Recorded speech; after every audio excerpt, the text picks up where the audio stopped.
श्री स्वामी समर्थ. तर भाद्रपद वद्य पंधरवडा चालू आहे, म्हणजे महालय श्राद्ध. भाद्रपद शुक्ल पक्षापासून ते अमावस्यापर्यंत हा पंधरवडा असतो. तर या दिवसात आपल्याला आपल्या पितरांची सेवा करायची असते. आपण आपल्या पितरांना काही देणं लागतो. त्यांच्या जसं वैभव संपत्तीवर आपण जसं हक्क गाजवतो त्याप्रमाणे आपण त्यांना काहीतरी देणं लागतो. तर जेव्हा ते पितृलोकात जातात तेव्हा फक्त आपल्याच घरचा घास आणि आपल्याच घरचं पाणी त्याला प्राशन करायला मिळत असते. तर वर्षातून हा पितृपंधरवडा असते. त्या दिवशी भगवान विष्णू त्यांना धर्तीवर येण्यासाठी 15 दिवस दिलेले असतात. तर ते पिंपळाच्या वृक्षाद्वारे त्यांचं जे द्वार आहे, पितरांचं जे द्वार आहे ते पिंपळ वृक्ष आहे, त्या द्वाराद्वारे ते आपल्या पृथ्वीवर येत असतात आणि आपल्या प्रत्येकाच्या घरी श्राद्ध असतं तिथीनुसार. तर ते श्राद्धाला ते जेवायला आपल्या घरी येत असतात. तर त्यानंतर जे ऋण असतात, आपले जे या जन्माचे ऋण असते ते आपल्याला या जन्मातच फेडावं लागते. उदाहरणार्थ कोणाकडून जर आपण 1 रुपया जरी उसना घेतला तर तो आपल्याला या जन्मातच फेडावा लागतो. त्यासाठी आपल्याला आयुष्यात पंचयज्ञ हा नेहमी करावा लागतो. घरातील एका व्यक्तीने केला तरी चालेल. तर तो पंचयज्ञ कसा करायचा, तर या पद्धतीची माहिती मी आपल्या चॅनलवर एक स्पेशल व्हिडिओ बनवलेला आहे, त्यात दिलेली आहे. आपण थोडक्यात सांगते. कुत्र्याला भाकर, गाईला भाकर, त्यानंतर चिमणीला थोडेसे दाणे, मुंग्याला साखर, अग्नीला तूप, या पद्धतीने आपल्याला पंचयज्ञ करायचा असतो. रोज हा पंचयज्ञ केला तर आपल्याला ऋणातून मुक्तता मिळते. माणूस जेव्हा जन्माला येतो तेव्हा काही ना काही ऋण घेऊनच जन्माला येत असतो. ते आपल्यावर देव ऋण असतात, ऋषी ऋण असतात, पितृ ऋण असतात, मनुष्य ऋण असतात आणि भूत ऋण असतात. ही 5 ऋणे घेऊनच आपण जन्म घेत असतो. तर रोजच्या दिनक्रमात या ऋणातून मुक्त होण्याचा प्रयत्न करीत असतो. पितृऋणात जर मुक्त होता आले नाही तर प्रखर पितृदोष निर्माण होतो व त्याचे परिणामही त्या कुटुंबाला पाहावयास मिळतात. तर पितृदोषाचे काय परिणाम असतात, काय लक्षणं असतात, तर मी तो वेगळा व्हिडिओ बनवेल. थोडक्यात सांगते. पुत्रप्राप्ती होत नाही, विवाह होत नाहीत, घरात अडचणी असतात, पैसा येऊनही थांबत नाही, मुलांच्या शिक्षणात अडचणी असतात, त्यानंतर घरात कितीही पैसे आले तरी बरकत राहत नाही, पैसा थांबत नाही, अशा अनेक प्रकारच्या समस्यांना आपल्याला सामोरे जावं लागते. तर तेव्हा समजून जायचं की आपल्याला पितृदोष आहे. तर काय करायचं, तुमच्याकडून काहीही या पितृ पक्षात करणं नाही झालं तर तुम्ही एक संक्षिप्त पारायणाचं श्रीमद भागवत पारायणाचा आपल्याला ग्रंथ मिळतो 700 श्लोकी. तर त्या ग्रंथाचे आपल्याला वाचन तरी या पितृपक्षात करायचं असते. तर या पितृपक्षात एक इंदिरा एकादशी आलेली असते. त्या एकादशीच्या दिवशी आपण जर हे वाचन केलं तर खूप चांगलं. नाही तर मग सर्व पितृ अमावस्याला तुम्ही हे वाचन करू शकता, हा पाठ करू शकता. नाही झालं तर ज्या दिवशी तुमच्या घरी श्राद्ध असते त्या दिवशी आपण हा पाठ करायचा असतो. तुम्ही म्हणसाल आमचे सासू सासरे जिवंत आहे, मग आम्ही हा करायचा का, तर हो, नक्की करायचा. कारण पितृ हे आपल्याला, सासू सासरे तर नाहीच पण त्यांची सुद्धा पिढी, हे 7 पिढ्यांचे पितृ आपल्याला, त्यांचं ऋण आपल्याला देणं असते. तर ते ऋण फेडासाठी आपल्याला त्यांची सेवा करणं गरजेचं असते. तर या पितृपंधरवड्यात आपल्याला ही सेवा आपल्याला आवर्जून करायची असते.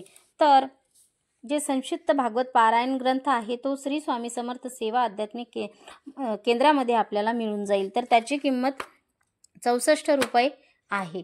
तर तो आपल्याला श्री स्वामी समर्थ सेवा केंद्रामधून आणायचा आहे आणि त्यानंतर आपल्याला सर्व पितृ अमावस्याला किंवा मग इंदिरा एकादशीला आपल्याला ते पारायण करायचं असते. त्यानंतर नियम काय पाळायचं, अटी काय पाळायच्या त्या सांगते बघा तुम्हाला. की परान्न वर्ज्य आहे, परान्न घ्यायला चालत नाही. म्हणजे एखाद्याच्या घरी पित्र असले तर तुम्ही ज्या दिवशी हे श्रीमद भागवत पारायण करत असाल त्या दिवशी तुम्हाला परान्न वर्ज्य करावं लागतं. कारण अन्नामध्ये सुद्धा त्या घरातले दोष असतात, ते आपल्यासोबत आपल्या घरी येत असतात त्या कारणानं. त्यानंतर ज्या दिवशी तुम्ही संक्षिप्त श्रीमद भागवत पारायणाचे ग्रंथ वाचणार आहात, वाचन करणार आहात, पठण करणार आहात, त्या दिवशी तुम्हाला ब्रह्मचर्याचं पालन आवर्जून करायचं असते. त्यानंतर तुम्हाला मांसाहार वर्ज्य करायचा असतो. तुम्ही त्या दिवशी मांसाहार करू नका. जर घरातली व्यक्ती ऐकत नसतील तर ज्यांनी हे पठन मनन वाचन केलेलं आहे त्यांनी तर लगेच करू नका. तसं पाहिलं तर पितृपक्षात पंधरवड्यात आपल्या घरात मांस, मच्छी, मटण वगैरे काही भक्षण करू नये. कारण पित्राचा त्यामुळे आपल्या घरावर खूप कोप होत असतो. तर बघा, हे आहे ते पुस्तक. तर या संक्षिप्त श्रीमद भागवत पारायण आपल्याला करायचं असते. सर्व पितृ अमावस्याला करा. तुम्ही नाही झालं तुमच्याकडून शक्य तर मग तुम्ही ज्या दिवशी श्राद्ध आहे त्या दिवशी करा. नाही तर मग एकादशीला आवर्जून एक पारायण तरी या श्राद्धामध्ये करा. आपण पितरांचं खूप देणं लागतो. विशेष म्हणजे बघा, मराठीमध्ये आहे आणि वाचायला खूप सोपं आहे अध्याय पण अगदी छोटे छोटे अध्याय आहे बघा. म्हणजे तुम्हाला समजायसाठी मी दाखवते.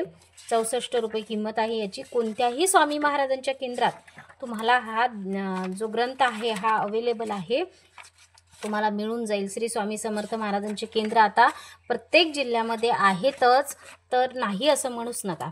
तर बघा, हे संक्षिप्त श्रीमद वाचण्या अगोदर आपल्याला सेवा घ्यायची असते महाराजांची. तर हे स्वामी स्तवन आपल्याला म्हणायचं. त्यानंतर एक माळ आपल्याला एक वेळा श्री गणपती अथर्वशीर्ष म्हणायचं. त्यानंतर श्री स्वामी समर्थ मंत्राचा एक माळ जाप आपल्याला करायचा.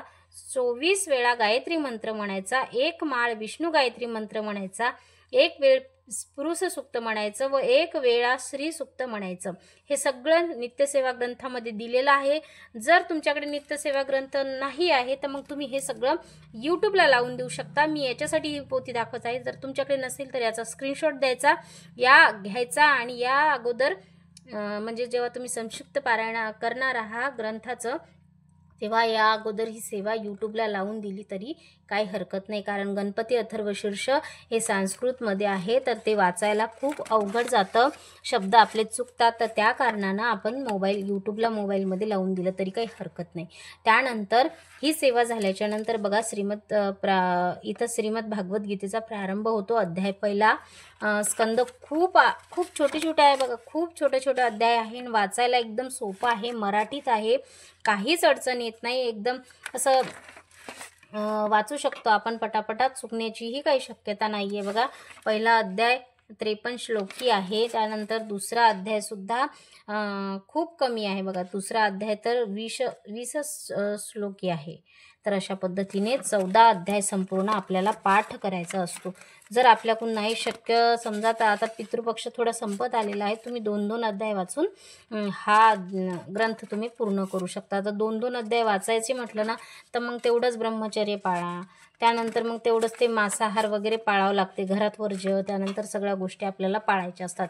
त्या कारणानं एका दिवशी झालं ना तर ठीक, खूप चांगलं असते. एका दिवशी आपण करून टाकायचं.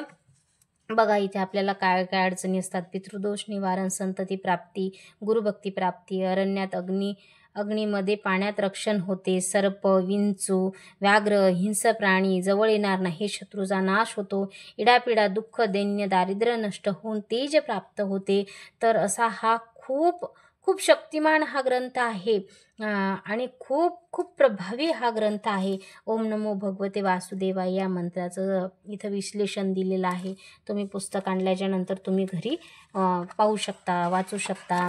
त्यानंतर बघा, इथे खाली सुद्धा दिलेलं आहे की असा प्रखर पितृदोष निवारण करण्यासाठी खर्चिक उपाय करण्यापेक्षा संक्षिप्त भागवत ग्रंथाचे मनोभावे वाचन, मनन, चिंतन करा आणि ही सेवा आपल्या भगवान विष्णूंच्या चरणी रुजू करा. आपल्याला सगळे पालन तारण हारण्याचे काम आपले भगवान विष्णू करत असतात. तर त्या कारणास्तव आपण पितरांचे खूप काही देणं लागतो. त्या कारणानं आपल्याला पितृपक्षात एकदा तरी या ग्रंथाचे पारायण करणे खूप आवश्यक आहे.